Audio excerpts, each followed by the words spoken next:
Hey, what's up guys? Jake with Legacy 4x4 here again, and today we're going to be doing the first installment on this 1950 Willys pickup truck pre-runner build.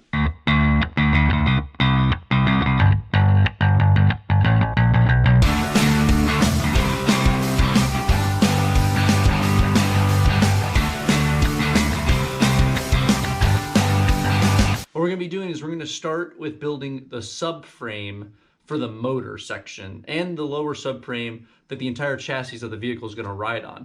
I'm going to go and show you what we've got working with so far. I'll admit I was kind of lazy about recording when I was starting this. I was working on it periodically around some other projects I was doing, and so I never brought the camera out to actually start recording any of what I had done so far.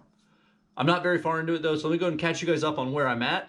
I'll show you some of the parts we're using from Barnes-Four-Wheel Drive, and then we'll go and move on to the next step of this project, which is somehow fitting this 351 Windsor motor into this Jeep frame that I'm building. All right, so like I said, I kind of started without you guys. All I've done so far is I took the Willys pickup truck cab as I received it, and I cut out a lot of the excess sheet metal. A lot of it was rusty. There was a bad firewall patch job made out of some galvanized steel up there. That's all gone now. There was some aluminum, all that's gone. I've cut out all of this, and I'm gonna replace all of this with my own custom setup. And I'll go ahead and show you guys what that's gonna look like later on. I still have some more cutting to do in here. I've got to get rid of like some of these extra supports, like that one over there that's broken. Remove some of these other random erroneous things that are in here. And then I really need to come around up top here, and I'm gonna probably end up cutting out this whole fascia that's up here, most of this dashboard probably, and then like this little section here beneath the roof is probably gonna get cut out and replaced with something. So I still have a lot of sheet metal work to do, but that'll all come later. We're not focused on body work right now. The body work will come once I get some other things in their places. The first thing I want to get in its place is the entire driveline. Like most of the big shop builders, the best thing to do is to start with the driveline and then build the rest of the vehicle around it. Now, I'm going to try to do that as best as I can with some stipulations. So I needed the frame, you know, the vehicle here and the basic subframe. I needed those laid out first so that I could figure out how to best put the motor into their places, tie the motor into those frames, and then we're going to go on there to build the rest of the truck. So to support all of the sheet metal, now that I got rid of a lot of the extra small pieces of sheet metal that were on it, I just built a small, this is 2" by 2" by 1/8 inch angle iron, and I'm using this, and I built a, basically a platform around the entire cab to tie it all into. What this is going to do is, because I cut like 5 inches off the bottom of the cab up here to make it all level and even, what this gives me now is a nice clean place to then tack some welds into to hold the body into place. And now I'm working with good, solid, brand new metal to tie the body into the frame. There's not going to be any body mounts on this. Everything's going to be hard mounted. I thought about doing body mounts, but I'm doing a whole inner and exo cage setup. And so by the time the cage is done, the body's never gonna be able to come off again anyways. So everything's gonna be hard mounted, everything's gonna be beautiful, it's gonna work out great. Moving up front, I laid out my basic frame structure. This is just a support bar that's gonna get cut out, and then there's one in the back as well, it's gonna get cut out. I put those 2 bars on there just to keep the frame rails perfectly square while I put the cab on top of the frame rails, and then I tack the cab into place. So now with the cab and everything perfectly even, perfectly centered on all the edges, and with the frame rails being perfectly square and straight, now we have something to work off of to try to fit that 351 Windsor drivetrain into. This is the original cross member that came out of the F-150. I'm gonna take that off and I'm gonna put in place of it a piece of DOM. I will be mounting the drivetrain into the frame using these bushing mounts that I got from Barnes-Four-Wheel Drive as well. These are just a regular rubber, poly bushing. They fit into a 1.5 diameter tube, which is 175 DOM, and then you sleeve it using one of these big beefy sleeves. A little sneak peek of all the other stuff we got from Barnes-Four-Wheel Drive. Not all of this is gonna be used anytime soon. I just went ahead and ordered it all together because they were doing a 15% Halloween sale. We've got a lot of stuff coming for this series of videos, guys. But anyways, without further ado, let's go ahead and get started. I'm gonna push the Willys cab out of the way, bring the driveline forward, and then we're gonna start to kind of like see how this is all gonna fit together.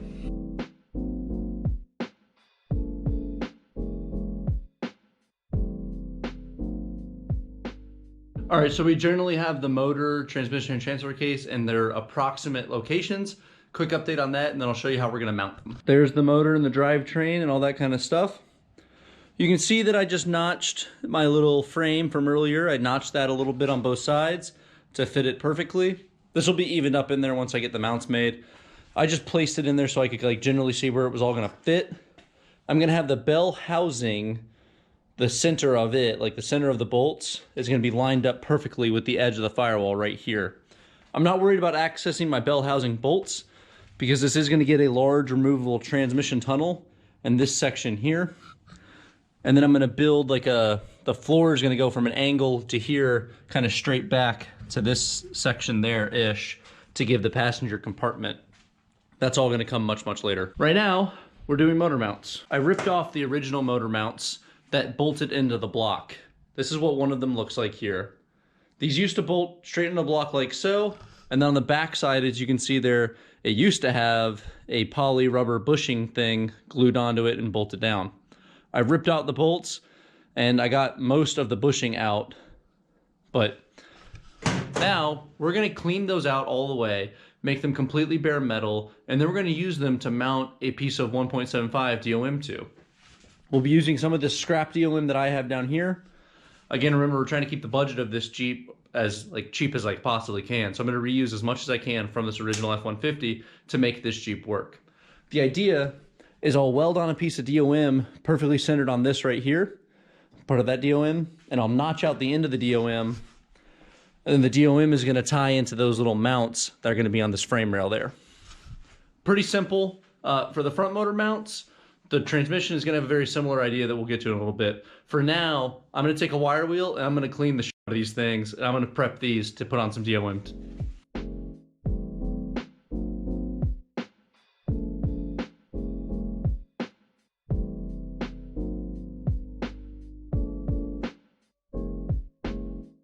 You can see those are the motor mounts that came on this 351 originally, completely clean, and I removed all the bushing and everything else. So now we got a clean place to work with. So we're gonna do a piece of tube that goes from this motor mount straight across to my brackets that are going on the frame here.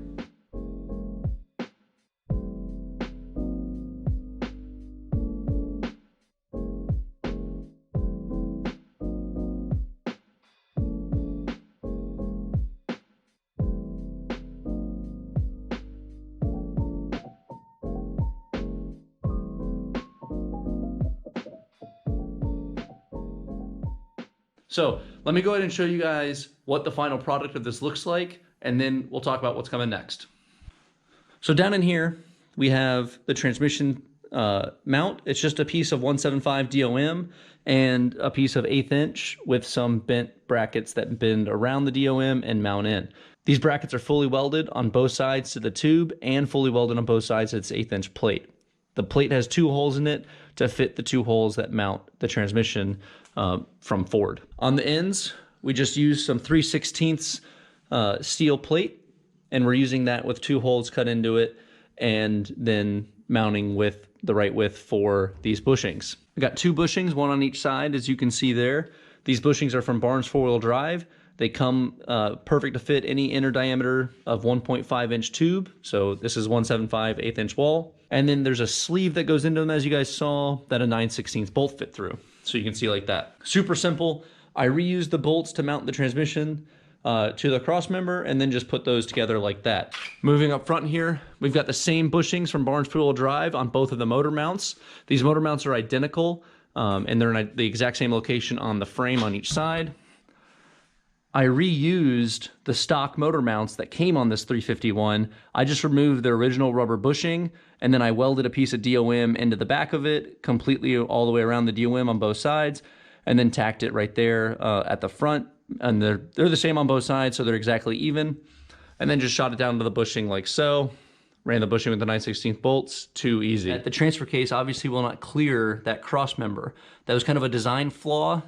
Admittedly, I should have designed the cross member a little bit differently and designed it so that that would clear it. But I didn't think about it at the time. I completely missed it, and I finished the whole build, and then I noticed that that won't clear.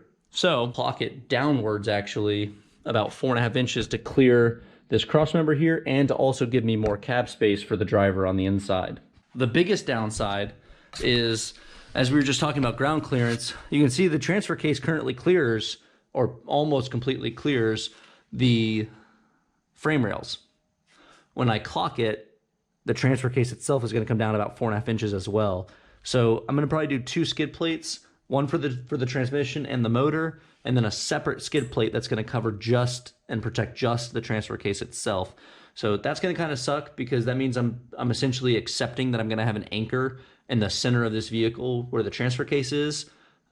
Generally, you want flat bottom the entire time as much as you can. I'm willing to concede to having a boat anchor like that sitting inside this, because this is supposed to be a pre-runner. I'm not planning on rock crawling with this very often anyways, so I think it's going to be okay having the boat anchor. I don't really have a choice unless I wanted to completely restructure this, or if I wanted, I could do it also if I lifted the cab up higher, but I really don't want to do that. I want to keep everything in this vehicle, including the passenger compartment, as low as possible. Again, we're going for speed here, not necessarily ground clearance of all of the individual components. So it'll work out. I'll just put a really beefy skid plate underneath that to protect the transfer case, and then I'll just hope I don't get hung up on any rocks. But anyways, all right, so I wanted to do this thing with these videos because, like I told you in the introductory video, I'm trying to stick to a very strict budget. So at the end of each one of these videos, before I say goodbye, I'm gonna go and tell you how much I spent on parts to do each part of this build, and also what the overall running budget of the project has been so far. So at this point, to do this build, it cost us $7.50 for each one of those joints. So there's 4 of those joints total. That comes out to a total cost of about $30. We also had to buy 4 5-inch 9/16 bolts and the nuts. Those bolts are about $3 a piece at the Fastenal near me. And so there's 4 of those, $12 there, plus the nuts was like another $2. So about $14 on that. Total cost to do these motor mounts was $45. You know, that doesn't include like welding or time or anything like that, but it's $45 worth of parts. For the project as a whole at this point, we're up to $545, because so far we have $300 into the F-150 that we tore apart, and we have $200 into this Willy's pickup truck cab. So far a total of $545. This was all little small stuff. Once we get into the rear suspension next week, you'll start to see this total start to get a lot higher, a lot quicker. But anyways, guys, I hope you liked the video. Make sure to like, share, and subscribe, and stick around for more. This Willy's build is coming along really quickly, and I'm really digging the way it's shaping out to look. So hope you guys like it too. Take care.